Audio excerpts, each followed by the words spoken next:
বলেছিলাম ইস্ট বেঙ্গল ভালো টিম, আমরাও খারাপ টিম না, জিতে ভালো করে খেলে আমরা ফাইনালে উঠবো। আমি আগের দিনই ইন্টারভিউতে এই জিনিসটা বলেছিলাম, আর আমাদের টিম যথেষ্ট ভালো খেলেছে।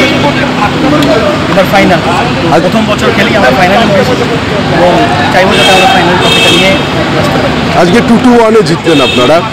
ম্যাচটা নিঃসন্দেহে শক্ত ছিল ইস্ট বেঙ্গলের মতো প্রতিপক্ষের বিরুদ্ধে।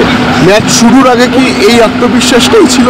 একদমই তাই। আমি আগের দিন ইন্টারভিউতে বলেছি কোনো অপোনেন্ট কঠিন হতেই পারে, বাট আলটিমেটলি ফুটবলটা খেলে 11 ভার্সেস 11, যে কোনো রেজাল্ট হতে পারে। কঠিন অপোনেন্ট ডেফিনেটলি ছিল, তবে আমরাও কঠিন অপোনেন্ট, আমরা ভালো করে খেলে এবং ফাইনালে গেছি যোগ্য দল হিসাবে।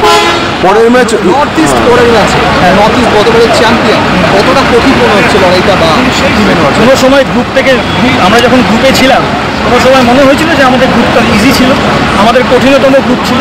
তো আশা করি আমরা এই নিয়ে 4টে ISL এর টিমের সাথে খেললাম, আশা করি আমরা ফাইনালটা জিতবো এবং বাংলায় ট্রফিটা আনবো। আমাদের আরেকটা বিষয় রয়েছে, আই লিগের প্রস্তুতি হিসেবে যদি এই ম্যাচগুলোকেও দেখা হয় খুব ভালো আমাদের জন্য, এটা খুব ভালো প্রিসিজন। এবং আমি আগের দিনও ইন্টারভিউতে বলেছি যদি আমাদের সুযোগ দেওয়া হয় বা সুপার কাপ যদি হয়, আমরা যদি পার্টিসিপেট করতে পারি, এটাও আমাদের প্রিসিজনের জন্য খুব ভালো হবে। আশা করি আমরা ভালো রেজাল্ট করব এবং অবশ্যই আমরা ফাইনালে জিতবো, আমার আত্মবিশ্বাস আছে। ধন্যবাদ।